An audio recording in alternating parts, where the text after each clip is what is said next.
잉어 총각의 낚시 다큐멘터리 배스윗 정석 제12화 1편. 하드베이트의 줄무늬는 배스에게 매복 착시 효과를 만든다. 늦가을로 접어들 무렵 낚시터의 연안은 황량합니다. 한여름 동안 넓게 펼쳐졌던 수초굴락은 사가 없어지고 우리 눈에 보이는 것들 중 쉽게 발견할 수 있는 장애물들은 갈대 숲이나 수몰나무 등이 전부라고 할 수 있지요. 특히 그 중에서도 오픈 지형에 외따로 떨어져 있는 수몰나무는 늦가을 배스들이 가장 좋아하는 은신처라고 할 수 있습니다.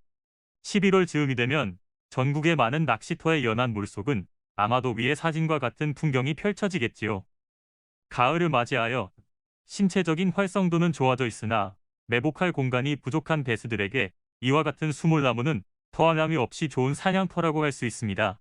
이들은 얼키설키 복잡하게 우거진 나뭇가지 속에서 숨죽이며 기다렸다가 기회가 다가오면 주저없이 급습하여 먹잇감을 취하려 하겠지요. 위의 A 사진은 황량하고 맑은 물 속에서 배스가 수몰나무 속에서 숨죽이며 사냥감을 노리고 있는 상황을 표현한 것입니다.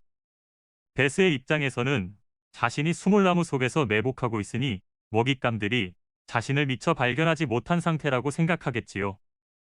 배스는 지구력이 뛰어난 편이 아니라서 먹잇감을 오랫동안 추격하여 사냥하지 못하고 이처럼 매복 장소에서 대기했다가 일순간에 공격으로 먹잇감을 사냥해야 하기 때문에 자신의 몸을 숨길 수 있는 애물의 존재 여부를 중요하게 생각합니다.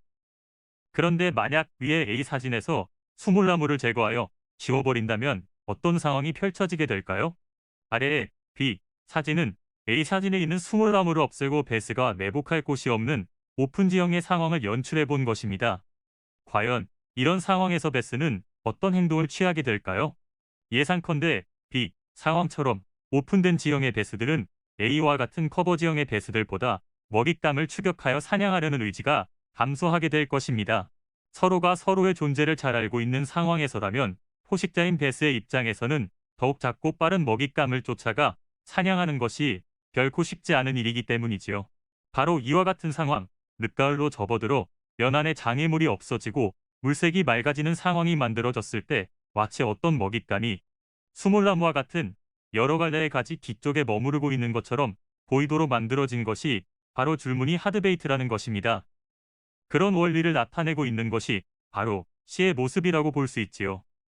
줄무늬가 있는 하드베이트는 앞으로 직진할 때 수없이 많이 몸체를 좌우로 흔들며 무늬를 반복, 교차시키게 되는데 이때 이 광경을 지켜보는 배스는 마치 자신이 무성한 수초나 나뭇가지 뒤쪽에 매복하고 있는 듯한 착시 현상을 보게 된다는 것입니다.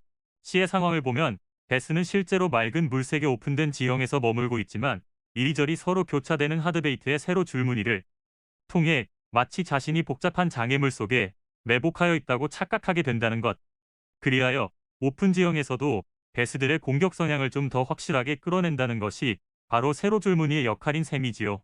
물론 세로 줄무늬가 있는 하드베이트와 아무런 무늬가 없는 민무늬 하드베이트 둘 사이에 얼마나 큰 조과의 차이가 있는지는 정확하게 데이터화할 수는 없습니다.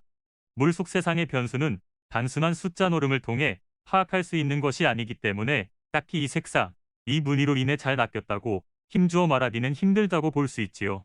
그러나 적어도 이와 같은 세로 줄무늬 루어가 한 세기가 넘도록 낚시 시장에서 도태되지 않고 살아남아 꾸준히 사랑받고 있다는 것을 감안해 본다면 황량한 가을 낚시터에서 한 번쯤은 믿고 던져볼 가치가 있지 않을까 생각해 보게 됩니다.